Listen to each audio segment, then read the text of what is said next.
Hi, everyone. Happy Tuesday. I know our day was a little bit jumbled because of our morning meeting being canceled and then having math a little bit later. I know I saw quite a few of you in math, but I didn't see very many of you in reading. So hopefully it was an easy day. You didn't have any questions for me. We're picking back up on Harry Potter. And remember, yesterday they went into the Forbidden Forest and they're looking for something that is killing unicorns. And they've split into two groups. So Harry and Hermione are with Hagrid, which I think is like the better group. And then Malfoy is with Fang, the dog, and Neville. And then Harry's group comes across something in the woods. They hear it. And Hagrid says, "Who's there? I'm armed." And that's where we left off yesterday. So it says, "And into the clearing came, was it a man or a horse? To the waist, a man with red hair and beard, but below that was a horse's gleaming chestnut body with a long reddish tail." Harry and Hermione's jaws dropped. "Me too, it's a half man, half horse." "Oh, it's you, Ronan," said Hagrid in relief. "How are you?" He walked forward and shook the centaur's hand. "Good evening, you Hagrid," said Ronan. He had a deep, sorrowful voice. Were you going to shoot me?" "Can't be too careful, Ronan," said Hagrid, patting his crossbow. "There's some bad loose in this forest. This is Harry Potter and Hermione Granger, by the way, students up at the school. And this is Ronan, you two. He's a centaur. Centaur. "We noticed," said Hermione faintly. "Good evening," said Ronan. "Students, are you? And do you learn much up at the school?" A bit," said Hermione timidly. "A bit. Well, that's something," Ronan sighed. He flung back his head and stared at the sky. "Mars is bright tonight." "Yeah," said Hagrid, glancing up too. "Listen, I'm glad we've run into you, Ronan, 'cause there's a unicorn been hurt. You see anything?" Ronan didn't answer immediately. He stared unblinkingly upwards, then sighed again. "Always the innocent are the first victims," he said. "So it has been for ages past, so it is now." "Yeah," said Hagrid. "But have you seen anything, Ronan? Anything unusual?" "Mars is bright tonight," Ronan repeated, while Hagrid watched him impatiently. "Unusually bright." "Yeah, but I was meaning anything unusual a bit nearer home," said Hagrid. "So you haven't noticed anything strange?" Yet again Ronan took a while to answer. At last he said, "The forest hides many secrets." A movement in the trees behind Ronan made Hagrid raise his bow again, but it was only a second centaur, black-haired and bodied and wilder looking than Ronan. That's weird. "Hello, Bane," said Hagrid. "All right?" "Good evening, Hagrid. I hope you are well." "Well enough. Look, I've just been asking Ronan. You seen anything odd in here lately? Only there's a unicorn been injured. You know anything about it?" Bane walked over to stand next to Ronan. He looked skywards. "Mars is bright tonight," he said simply. "We've heard," Hagrid said grumpily. "Well, if either of you do see anything, let me know, won't you? We'll be off then."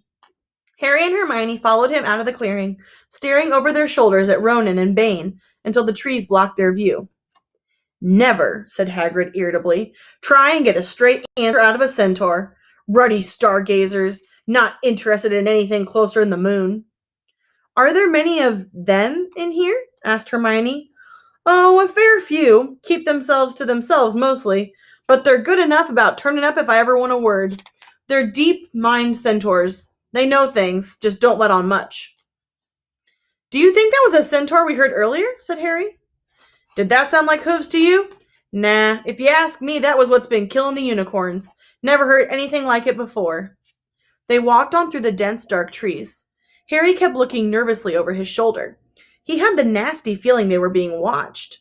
He was very glad they had Hagrid and his crossbow with them. They had just passed a bend in the path when Hermione grabbed Hagrid's arm. "Hagrid, look, red sparks! The others are in trouble!" "You two wait here," Hagrid shouted. "Stay on the path. I'll come back for you." They heard him crashing away through the undergrowth and stood looking at each other, very scared, until they couldn't hear anything but the rustling of leaves around them. "You don't think they've been hurt, do you?" whispered Hermione. "I don't care if Malfoy has, but if something's got Neville, it's our fault he's here in the first place." The minutes dragged by. Their ears seemed sharper than usual. Harry seemed to be picking up every sigh of the wind, every cracking twig. What was going on? Where were the others? At last, a great crunching noise announced Hagrid's return. Malfoy, Neville, and Fang were with him. Hagrid was fuming. Malfoy, it seemed, had sneaked up behind Neville and grabbed him for a joke. Neville had panicked and sent up the sparks. We'll be lucky to catch anything now with the racket you two are making. Right, we're changing groups. Neville, you stay with me and Hermione. Harry, you go with Fang and this idiot. I'm sorry, he added in a whisper to Harry, but he'll have a harder time frightening you, and we've got to get this done. So Harry set off into the heart of the forest with Malfoy and Fang. They walked for nearly half an hour, deeper and deeper into the forest, until the path became almost impossible to follow because the trees were so thick. Harry thought the blood seemed to be getting thicker. There were splashes on the roots of a tree, as though the poor creature had been thrashing around in pain close by. Harry could see a clearing ahead, through the tangled branches of an ancient oak. Look, he murmured, holding out his arm to stop Malfoy. Something bright white was gleaming on the ground. They inched closer. It was the unicorn, all right, and it was dead. Harry had never seen anything so beautiful and sad. Its long, slender legs were stuck out at odd angles where it had fallen, and its mane was spread pearly white on dark leaves. Harry had taken one step towards it when a slithering sound made him freeze where he stood. A bush on the edge of the clearing quivered. Then, out of the shadows, a hooded figure came crawling across the ground, like some stalking beast. Harry, Malfoy, and Fang stood transfixed. The cloaked figure reached the unicorn. It lowered its head over the wound in the animal's side and began to drink its blood. Ah! Malfoy let out a terrible scream and bolted. So did Fang. The hooded figure raised its head and looked right at Harry. Unicorn blood was dribbling down its front. It got to its feet and came swiftly towards him. He couldn't move for fear.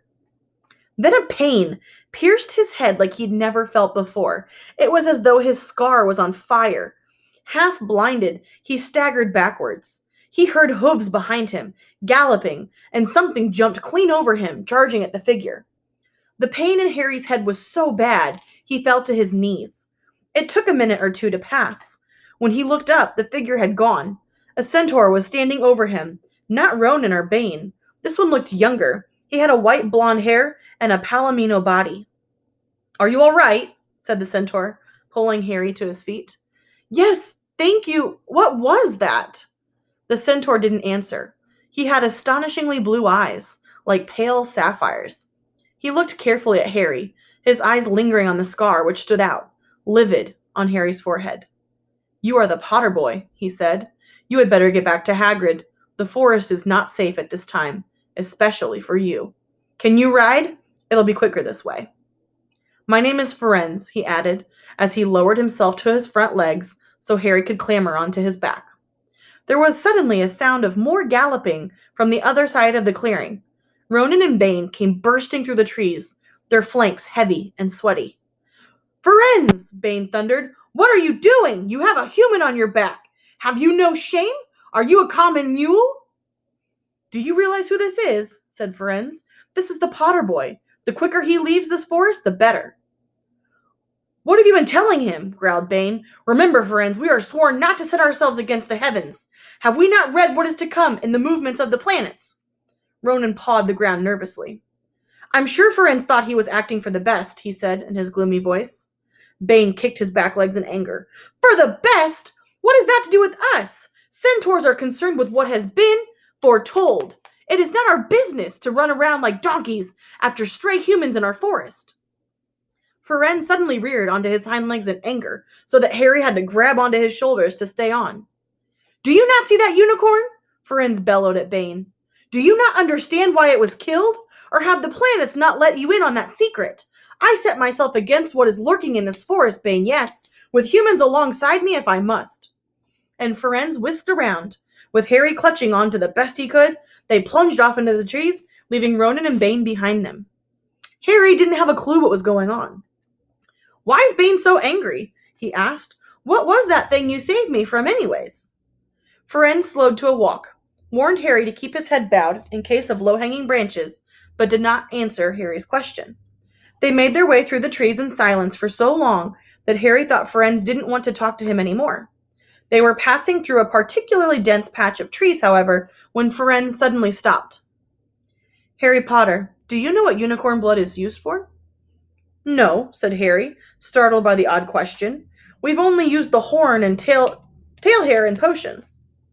"That's because it is a monstrous thing to slay a unicorn," said Firenze. "Only one who has nothing to lose and everything to gain would commit such a crime. The blood of a unicorn will keep you alive, even if you are an inch from death, but at a terrible price. You have slain something pure and defenseless to save yourself, and you will have but half life, a cursed life, from the moment the blood touches your lips." Harry stared back at the back of Firenze's head, which was dappled silver in the moonlight. "But who'd be that desperate?" he wondered aloud. "If you're going to be cursed forever, death's better, isn't it?" "It is," Firenze agreed, "unless all you need is to stay alive long enough to drink something else. Something that will bring you back to full strength and power. Something that will mean you can never die, Mr. Potter. Do you know what is hidden in the school at this very moment?" "The Sorcerer's Stone! Of course, the elixir of life! But I don't understand who—" "Can you think of nobody who has waited many years to return to power, who has clung to life, awaiting their chance?" It was as though an iron fist had clenched suddenly around Harry's heart. Over the rustling of the trees, he seemed to hear once more what Hagrid had told him on the night they had met. "Some say he died. Codswallop, in my opinion. Don't know if he had enough human left in him to die." "Do you mean," Harry croaked, "that was Harry! Harry, are you all right?" Hermione was running towards them down the path, Hagrid puffing along behind her. "I'm fine," said Harry, hardly knowing what he was saying. "The unicorn's dead, Hagrid. It's in the clearing back there." "This is where I leave you," murmured Firenze, as Hagrid hurried up to examine the unicorn. "You are safe now." Harry slid off his back. "Good luck, Harry Potter," said Firenze. "The planets have been read wrongly before now, even by centaurs. I hope this is one of those times." He turned and cantered back into the depths of the forest, leaving Harry shivering behind him. Ron had fallen asleep in the dark common room, waiting for them to return. He shouted something about Quidditch fouls when Harry roughly shook him awake. In a matter of seconds, though, he was wide-eyed as Harry began to tell him and Hermione what had happened in the forest. Harry couldn't sit down. He paced up and down in the front of the fire. He was still shaking. "Snape wants the stone for Voldemort, and Voldemort's waiting in the forest, and all this time we thought Snape just wanted to get rich." "Stop saying the name," said Ron in a terrified whisper, as if he thought Voldemort could hear them. Harry wasn't listening. "Firenze saved me, but he shouldn't have done. Bane was furious. He was talking about interfering with what the planets say is going to happen. They must know that Voldemort's coming back. Bane thinks Firenze should have let Voldemort kill me. I suppose that's what's written in the stars as well." "Will you stop saying the name?" Ron hissed. "So all I've got to wait for now is Snape to steal the stone," Harry went on feverishly. "Then Voldemort will be able to come and finish me off. Well, I suppose Bane will be happy." Hermione looked very frightened, but she had a word of comfort. "Harry, everyone says Dumbledore's the only one you-know-who was ever afraid of. With Dumbledore around, you-know-who won't touch you. Anyway, who says the centaurs are right? It sounds like fortune-telling to me, and Professor McGonagall says that's a very imprecise branch of magic." The sky had turned light before they stopped talking. They went to bed exhausted, their throats sore. But the night's surprises weren't over. When Harry pulled back his sheets, he found his invisibility cloak folded neatly underneath them. There was a note pinned to it, just in case. Remember, he left that on the roof, so someone's given him his cloak back, just in case. Oh my god, it's getting good! The next chapter is called Through the Trap Door. Da-da. This is where it all happens, friends. We are almost finished. I can't believe it. I'm getting sad. What are we going to read when we're done with this? The emails are starting, friends. So I will let you go for tonight, and I will see you in the morning. Everything is normal tomorrow, so morning meeting at 9 o'clock.